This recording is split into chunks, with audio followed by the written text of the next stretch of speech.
वस्त्र का, शरीर का पवित्र होना उपासना में अत्यंत आवश्यक है। आप सभी भक्तों को राधे राधे। आज की इस वार्तालाप में एक भक्त ने महाराज जी से प्रश्न किया कि क्या आप बिना नहाए श्री जी को दंडवती प्रणाम का नियम ले सकते हैं। तो महाराज जी ने इस प्रश्न का क्या उत्तर दिया, आइए सुनते हैं। पर उससे पहले आपसे आग्रह है कि वीडियो को बिना स्किप करे पूरा देखें और वीडियो को लाइक और चैनल को सब्सक्राइब अवश्य कर लें। राधे राधे। मर्जी, क्या बिना नहाए कभी अपवित्र अवस्था हो तो श्री जी को दंडवती प्रणाम का नियम कर सकते हैं? कर सकते हैं। शौच जाने के पहले अगर शौचालय गए हैं तो पवित्र होके ही निकले। शौचालय के बाद पहला काम होना चाहिए पवित्रता। हस्त प्रक्षालय रज से जरूर करें, साबुन आदि से तो कर ही ले, रज से करे। फिर वही वस्त्र सूती धारण करे जो धो सके। नहीं तो बाथरूम तो एक पर्सनल होते हैं कि आप उतना ही वस्त्र धारण करो जो धो सको, अन्यथा अगर वो वस्त्र शौच में पहन के गए और फिर बाहर निकलते हैं तो आप अपवित्र ही माने जाएंगे। वस्त्र का, शरीर का पवित्र होना उपासना में अत्यंत आवश्यक है। तो जब आप शौचालय नहीं गए तो आप नाम जप सकते हैं, आप मंत्र जप कर सकते हैं, आप श्री जी की दंडवत कर सकते हैं। फिर जब सेवा में पहुंचना है तो फिर स्नान आदि। अच्छा, गृहस्थी में यदि गृहस्थ धर्म का उपभोग किया है फिर स्नान के बाद ही कोई कार्य करें। पहला काम होना चाहिए उठ के नाम जप करो, जाओ स्नान करो, शौच स्नान, फिर कार्य करो। अगर आप संयम से रात्रि व्यतीत किए हैं, पवित्र नहीं है, तो आप कर सकते हैं।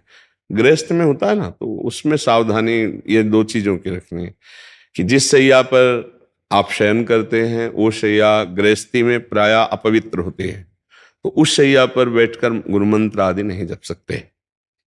आप उसमें नाम जप कीजिए, फिर पवित्र होइए, फिर आसन पे बैठ के जप कीजिए।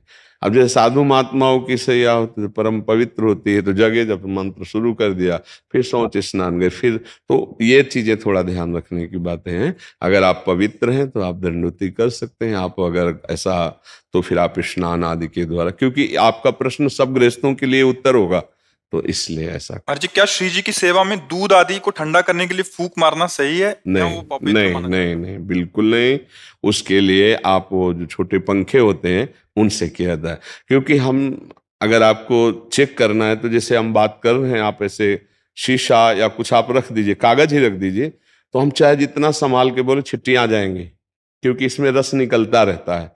तो जब ऐसे करेंगे तो हमारे थूक के साथ कोई न कोई कण गिरेगा, वो अपवित्र हो जाएगा, भोग लगाने योग्य नहीं होगा।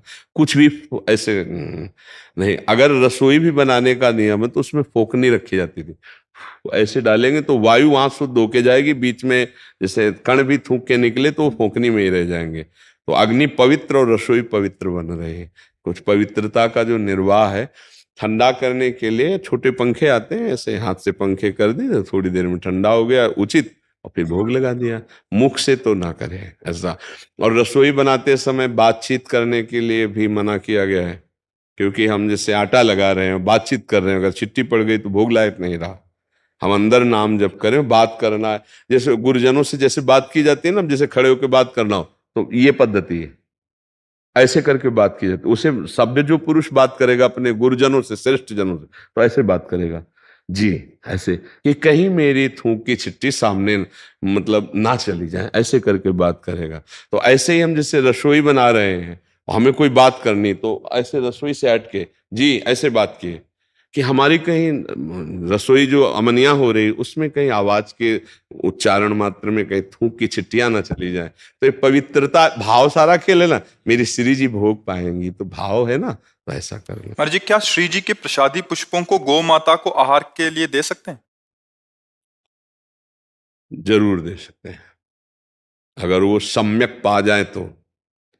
अगर वो छोड़ देती हैं तो एक किनका भी प्रसादी पुष्प का जो श्री जी के श्रृंगार में लगा है, उस पे जब आपका पैर पड़ेगा तो सारे पुण्य नष्ट हो जाएंगे।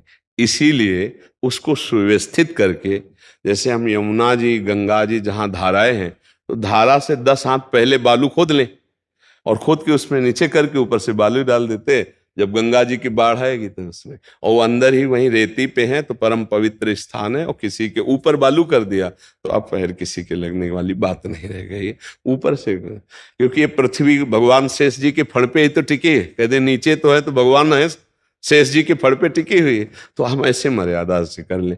जैसे हम गाय को डालेंगे तो हमें लगता है सम्यक वो प्रसाद भावना से गाय तो पाएगी, नहीं तो गाय माता ने पूरा खा लिया था लेकिन गुलाब के पुष्प छोड़ दिए थे, तो वही हम कह रहे, एक भी पंखुड़ी अब वो पैर में पड़ेगी तो हमारी उपासना भंग हो जाएगी। पवाने में कोई दोष नहीं, मान लो गुलाब का फूल प्रसादी होता तो हम ही पा लेते हैं, श्री जी ने विराजमान, मान लो राधा नाम विराजमान है और गुलाब के फूल में विराजमान, तो पूरा प्रसादी है, तो प्रसादी हम पा लेते थे। तो वो बात अलग है। अब अगर एक, जैसे हमें राधा वल्लभ लाल जी की प्रसादी माला पहनाए जाते हैं तो सबसे पहला काम ऐसे करते हैं, वैसे कहीं पंखुड़ी ना गिर जाए, प्रसादी का बहुत बड़ा महत्व है। तो इसलिए ऐसा हमें लगता है कि उसे एकत्रित करते जाओ, और फिर जब महीना 2 महीना में कहीं पावन सरोवर नदी आदि के समीप जाओ तो खोद करके उसे हम गाड़ देते हैं। उम्मीद करता हूँ आपको वीडियो अच्छा लगा होगा। पसंद आई है तो वीडियो को लाइक कर दे, चैनल पर नए हैं तो चैनल को सब्सक्राइब कर दे, बेल आइकन को भी प्रेस कर दे ताकि आगे आने वाली वीडियोस की नोटिफिकेशन आपको मिलती रहे। और ऐसे ही धर्म और अध्यात्म से जुड़ी जानकारी प्राप्त करने के लिए हमारे चैनल को सब्सक्राइब कर ले। धन्यवाद।